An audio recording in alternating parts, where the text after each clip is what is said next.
de eso. Contanos. Vine para hablar un poco del tema protagónico de esta semana, que son obviamente las elecciones y vinculado con cambio climático. Recordás que después de las PASO habíamos analizado las propuestas de los candidatos que están vinculadas directa o indirectamente a la acción climática y en ese momento sobre todo con lo mucho o poco que había en sus plataformas electorales. Lo que hice fue, bueno, recopilar sobre algunos de los temas más importantes, no solo la información que estaba en la plataforma, sino también de todo lo que se fue diciendo, ¿no? En distintas entrevistas, en distintos eventos, incluso también en lo que fue el debate sobre el tema, para, repasar bien cuáles son las propuestas o no en algo que debiera ser más protagónico en lo que es la agenda electoral, pero no lo es. Así que si te parece vamos a ver la primera placa. Claro. Y vamos a partir de algo que tiene que ser fundamental para analizar todo lo demás, que tiene que ver con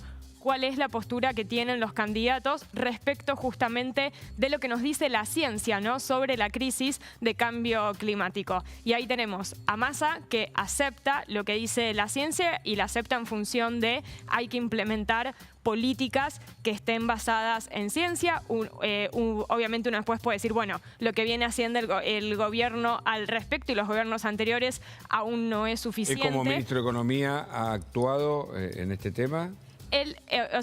Todos los ministerios trabajan en conjunto con el Ministerio de Ambiente a través justamente de lo que es el Gabinete Nacional de Cambio Climático, que se hace justamente de esa forma, que sea transversal. Ha tenido buenas políticas, me refiero, porque una cosa es lo que se dice, otra cosa, ¿no?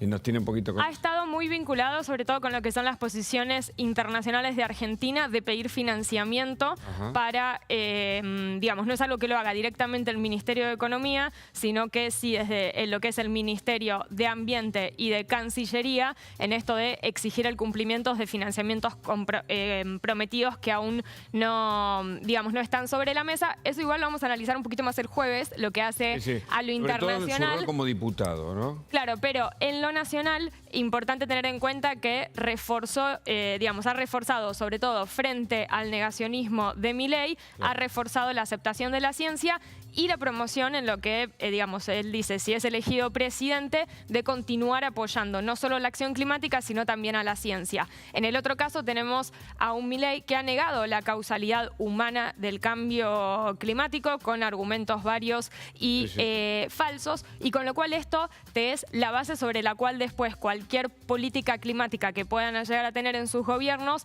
cambia fundamentalmente. Claro. Acá recordemos que la ciencia es contundente respecto a que nuestras actividades no son las que están produciendo cambios en el clima. En función de eso, ¿qué va a pasar con lo que es la principal cartera que lidera, ¿no?, la política climática, que es el Ministerio de Ambiente y Desarrollo Sostenible? En el caso de Massa, su propuesta ambiental dice de mantener y de cumplir con lo que es el Plan Nacional de Adaptación y Mitigación al Cambio Climático. En el caso de Milei, aquel famoso y viral que parece que ya fue largo en el tiempo, ¿no? El de que sacaba los papelitos. Ahí se quitaba. Eso no lo cambió. Eso no lo ha cambiado desde entonces el Ministerio de Ambiente. Y un dato que me parece sí interesante, porque cuando a él se le critica, por ejemplo, las políticas sobre salud y educación, él dice que esas políticas van a estar bajo lo que sería el Ministerio de Capital Humano, que ellos le llaman, bueno, incluye salud y educación, pero no incluye ambiente, que es uno de los ministerios que estaría eliminando, con todo el impacto que eso puede tener en esto, en lo que es la acción transversal, ¿no?, de la acción climática con todos los otros ministerios. Puse vaca muerta, que alguien me puede decir, vaca muerta con acción climática, o sea, cuando es un proyecto de explotación de combustibles fósiles. Pero como Argentina, ¿sí?, la energía es el sector que más emisiones genera, un 53% de las emisiones, y ha estado en el debate las últimas semanas, me parecía importante ver, bueno, qué es lo que va a hacer cada uno de los candidatos. En el caso de Massa, habla de potenciarla, en donde ahí después habrá que discutir esa posición que tiene respecto del gas como un recurso de la transición. Con perjuicio, un beneficio. Claro, cuando acá se sabe que hay que tener un plan que ha presentado este gobierno de transición energética, en donde el gas no deja de ser un combustible fósil, pero cómo se logra avanzar hacia las renovables. Del lado, en el caso de Milei, ha hablado de privatizar Vaca Muerta, también con el argumento, dijo en el debate, que eso está a cargo, ¿no?, de las provincias. Y los dos últimos puntos que traje, uno que se habló mucho en las últimas semanas, que tiene que ver con la contaminación, sobre todo frente a los dichos de Milei de privatizar los ríos como una medida para que se llegue a... No lo puede hacer, él lo sabe, no le corresponde a un presidente hacerlo.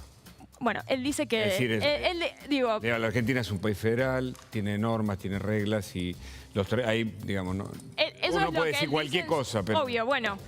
uno... Ni siquiera un presidente. En este caso, claro, en este caso uno entiende que van a hacer lo que dicen que van a hacer. Y yo siempre me acuerdo algo. Donald Trump hizo casi todo lo que dijo que iba menos el mundo. a hacer. Exacto. Pero digo, acá uno tiene que analizar en función de lo que ellos dicen. Obviamente después la racionalidad más bien. o no, de lo que dicen ahí. Esa medida, como él decía, de si falta agua, entonces es que no tiene mayoría en ningún lado, Milei, ni tampoco la va a tener Massa. Con lo cual...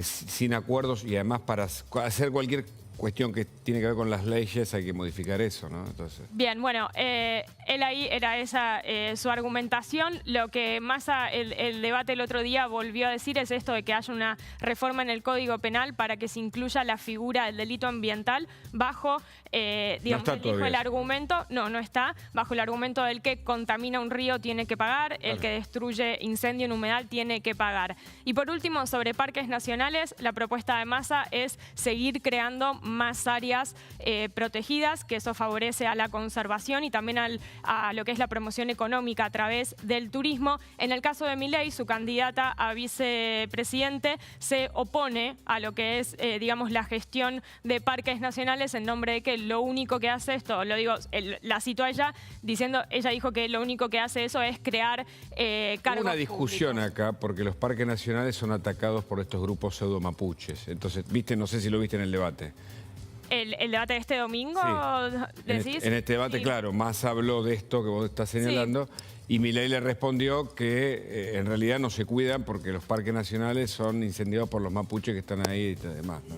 Bueno, es tomar un argumento cuando sabemos, ¿no?, cómo contribuye a conservación y que encima hay políticas internacionales que dicen que, o sea, digamos, Argentina suscribió un acuerdo en donde para 2030 el 30% de la superficie terrestre y marina del planeta tiene que estar protegida porque es una vía justamente de conservación. El jueves vamos a continuar con el análisis, pero vinculado a políticas de acción climática a nivel internacional. Que ahí estamos más complicados y sobre todo porque mi cabeza no solo está en las elecciones, sino también en la COP28 que arranca en 2 semanas. Excelente, muchas gracias, Tejeda de Lara. Con esto nos vamos, Nos queda deportes, porque sí está ahí, clamando,